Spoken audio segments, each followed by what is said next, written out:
All right, so welcome back to Talk Tickers, everybody, the place to be when you want to really understand these crucial earnings calls. And today we have a really interesting one to get into. Yeah. Algonquin Power. Yeah. And Utilities just had their fourth quarter and full year 2024 earnings call. Yeah, a lot going on with them. Huge changes afoot. Absolutely. And we want to break it all down for you so you can really kind of get your head around what's going on with this company. Yeah, and they reported some pretty interesting results, I think, as a starting point. Just to give a quick overview, for the full year, they actually saw a slight increase in their adjusted EBITDA.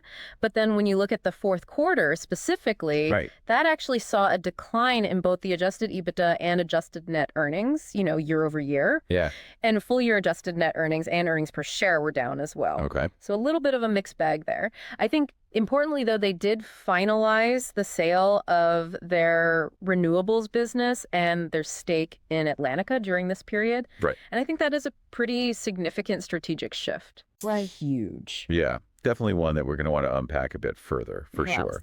Okay, so let's get into it. And I think the first thing that we should really talk about is this leadership transition. Mm-hmm. It's kind of a new era at Algonquin Power and Utilities. Roderick West is taking over as CEO.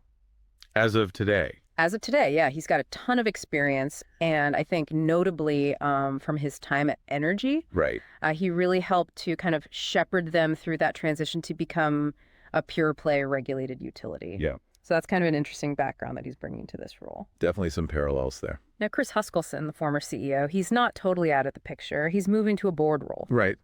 And, kind of making sure that this transition is smooth. Yeah, definitely want that institutional knowledge to help guide things. Absolutely. And Wes has already come out and said, these are my priorities. Sustainable value creation, customer focus is really important to him, and getting back to sustained growth. So he's kind of laid out these very broad strokes, and then he said, look, in the next 90 days, you're going to get a much more detailed roadmap. Yeah, performance acceleration plan, he's calling it. I like it. Yeah, it sounds very dynamic. So that'll be interesting to see. Absolutely. And I think the leadership transition, it goes beyond just the CEO position as well. Wow. On the finance side, Darren Myers, the CFO, he's stepping down to join Canadian Tire. So another significant departure there. And in the interim, Brian Chin, who was previously the VP of Investor Relations, he's going to be serving as the CFO. Wow. While they conduct a search for a permanent replacement. Okay, so that's interesting. So they're pulling from within. Yeah, exactly. Yeah. I mean, Brian's got a ton of experience as well in the utility sector. He's worked both as an executive and as an equity analyst. So he's got a pretty good perspective, I think, on the industry. Interesting. Okay, so we've got this new leadership team starting to take shape. And while all of that's happening, let's talk about what they've actually been doing strategically. Right. And, we mentioned already that they sold off their renewables business. Mm-hmm. That's now done. They're looking at about $2.1 billion in net proceeds from that after taxes and fees adjustments. Yeah, and there's a little potential cash earnout that's going to come later. Right. Yeah. So that's kind of baked into that number. Yeah, exactly. And then they also finalized the sale of their stake in Atlantica. Mm-hmm. That brought in about $1.1 billion in net proceeds. And I think really importantly, those funds were used to reduce their debt. Right. So they're really trying to kind of right-size the balance sheet as they make this transition. Yeah, this is clearly a company that is going all in on being a regulated utility. Yeah, no more kind of dabbling in different areas. They're very focused now. Right. So I think that's a really key takeaway for investors. Yeah, and I guess that kind of leads us to the question of what does it actually mean to be, a purely regulated utility? What are the implications of that? There's a number of implications. It changes their risk profile. It changes the growth drivers of the business, and it certainly changes the way that investors will look at them. Absolutely. And I think one of the immediate areas of impact is the regulatory landscape, right? Yeah. So we've seen some interesting developments there. Right. Algonquin has reported positive progress in several of their key rate cases. Okay. So, for example, new rates for their water utilities in Missouri and Arkansas, those went into effect this year. Okay. Same with their gas operations in New Brunswick, so those new rates are live. Gotcha. And then they also reached a settlement in Arizona for the consolidation of 4 smaller water utilities. Okay. Which I think kind of speaks to their goal of streamlining operations, getting a little bit more efficient there. So that's a positive development. Yeah. And then furthermore, they received what they called a constructive staff proposed order from regulators regarding how they account for depreciation at some of of their Arizona wastewater facilities. Interesting. So again, I think that's a positive sign that they're working well with the regulators there. Yeah. And then, the rate case for their Calpeco operations, that's proceeding as scheduled. Okay. And then up in New Hampshire, an all-party settlement has been reached for the Granite State rate case that's just awaiting a commission hearing. Okay. So it sounds like there's been some wins on the regulatory front.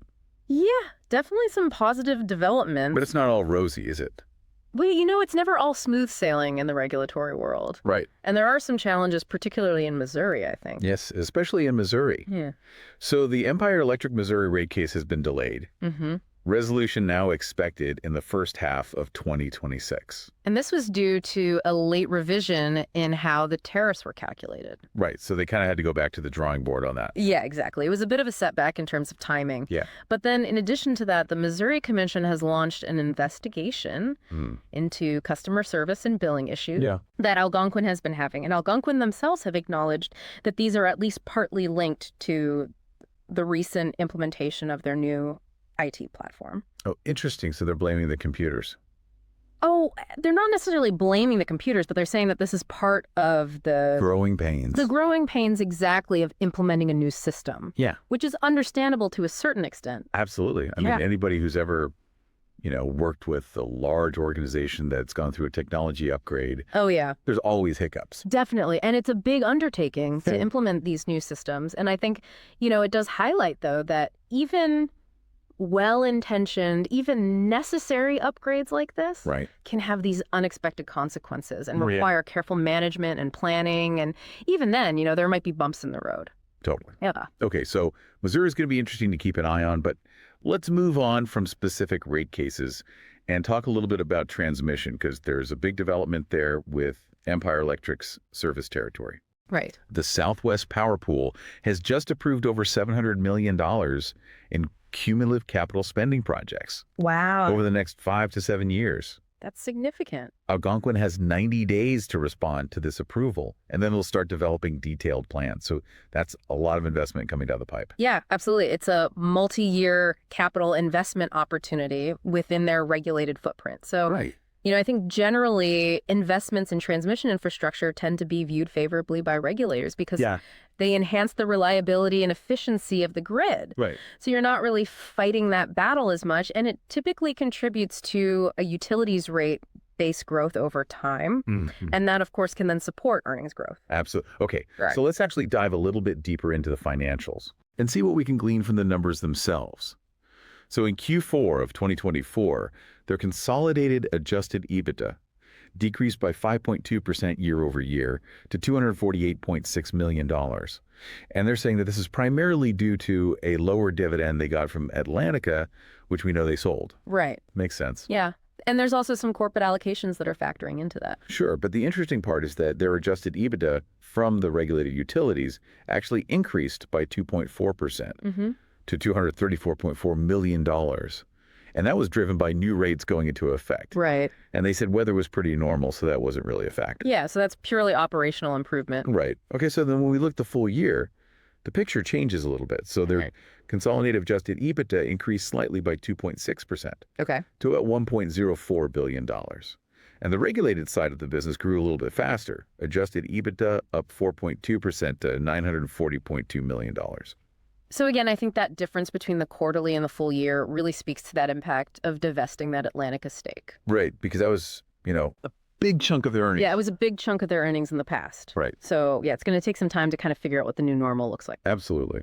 Okay, so then turning to their net earnings in Q4, we see a more significant decrease. So adjusted net earnings came in at $45.2 million or 6 cents per share compared to $81.3 million or 12 cents per share in the same period last year. Oof. Full year numbers were also down adjusted net earnings at $232.1 million or 30 cents per share. And that was down from $279.4 million or 39 cents per share in 2023. Right. So, what were the main drivers behind these lower earnings figures? Yeah, so there's a few things going on there. I mean, obviously the lower consolidated adjusted EBITDA that we just talked about is a factor. Right. But they also had higher expenses for depreciation and interest. Okay. Higher taxes, and then also the impact of having more shares outstanding due to that equity unit conversion that happened in mid-2024. Gotcha. So you've got a few things kind of working against them there. Okay, so a bit of a complex picture on the earnings front, but, hopefully as they streamline, they can start to simplify that story a little bit. Right, absolutely. Yeah. So now let's switch gears and take a look at their balance sheet. As of the end of 2024, they've got $6.7 billion in debt related to their continuing operations, and then another $1.35 billion related to those discontinued renewables operations. Right. However, they are expecting a pretty significant reduction in their net debt, Much. around $1.95 billion, just from the proceeds of the renewable sale. That's a big chunk. Huge. And then another $150 million is expected later in 2025, just from, the monetization of certain tax benefits. Right. So that's a lot of deleveraging. Absolutely. I mean, they're really focused on getting that balance sheet In order. Yeah. And I think, in the context of becoming a pure play regulated utility, that makes a lot of sense. Right. Because you want that stability. Right. You want that financial strength. Less risk. Exactly. And then, of course, we have to talk about their rate base, which is kind of a key metric for regulated utilities. Right. Because that's what determines how much they're allowed to earn. It's the basis for their allowed returns. Right, exactly. So at the end of 2024, it's estimated to be about $7.8 billion, Yeah. which is up from $7.2 billion the year before. And that's mostly due to their capital investments, offset a little bit by normal depreciation and deferred income taxes. Right. And it also includes now that newly implemented IT platform software. Yeah. So I guess we'll see how that plays out in the future. We'll see if they can get those kinks worked out. Right. Okay, so looking ahead now,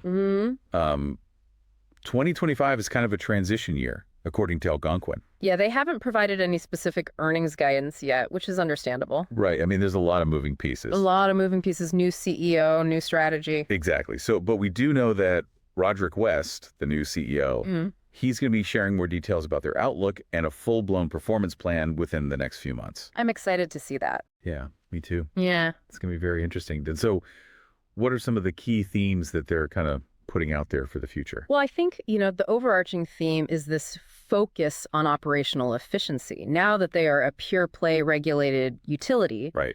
they're really honing in on that. So doing more with less. Yeah, exactly. Squeezing out those efficiencies. Exactly. And they're aiming for long-term earnings growth that exceeds their peers in the sector. Okay, so ambitious. Ambitious, yeah. And they believe that this is going to be driven by continued expansion of their rate base Okay. and by achieving better returns on their assets. So that's interesting because they are projecting that their capital spending is going to be lower this year compared to last year. Right. So they're kind of saying, we're going to be a little bit more disciplined with how we deploy capital. Yeah, exactly. More focused. Right. And they're also aiming to become more self-sufficient in terms of their financing. Okay. So interesting stuff for sure. One of the metrics that really stood out to me was their current estimated earned return on equity. ROE? ROE, yeah. So they're saying it's in the mid 5% range, excluding HLBV. Right. But their authorized weighted average ROE is way higher. It's 9.2%. That's a pretty big gap. It's a huge gap. Yeah. And, that's something that they're keenly aware of. They're saying, look, one of our main goals is to substantially improve this earned ROE. Right. And to get that dividend payout ratio somewhere in the 60% to 70% range. So yeah, I mean, that gap between the earned and allowed ROE is a really critical point because it represents a significant opportunity for them. Yeah. If they can close that gap, that's going to improve their profitability. Right. And ultimately, shareholder returns, but achieving that, it's not a simple task. Right. It's going to require them to really enhance those operational efficiencies that we were talking about. Right. Manage their costs effectively, maybe optimize their capital structure. Right. So, they've got their work cut out for them. Absolutely. And of course, we can't forget about these customer service and billing issues in Missouri. Right. The IT implementation. Yeah. And they're saying, look, we know there are problems. We're committed to fixing them. And we really believe that in the long term, this new system is going to be beneficial. Yeah, they're not giving up on it yet. Yeah.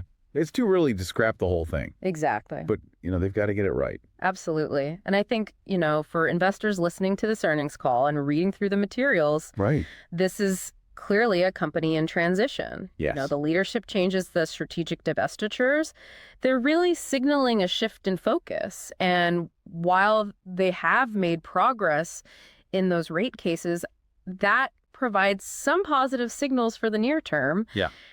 The challenges in Missouri just serve as a reminder that It's not easy. it's not easy in this sector. Yeah, the utility sector is complex. It is. And Yeah. so, I think that difference between the earned and allowed ROE, Right. that's a key metric to watch Absolutely. under this new leadership. There's going to be able to deliver. Exactly. Yeah. Can they close that gap? And I think that's going to be a major determinant of their future success and their ability to deliver long-term value to shareholders. Yeah, and I think that performance acceleration plan that Wes is going to be laying out in the next few months, that's going to be a crucial document Yeah. for really understanding, what their strategy is for achieving these goals. Agreed.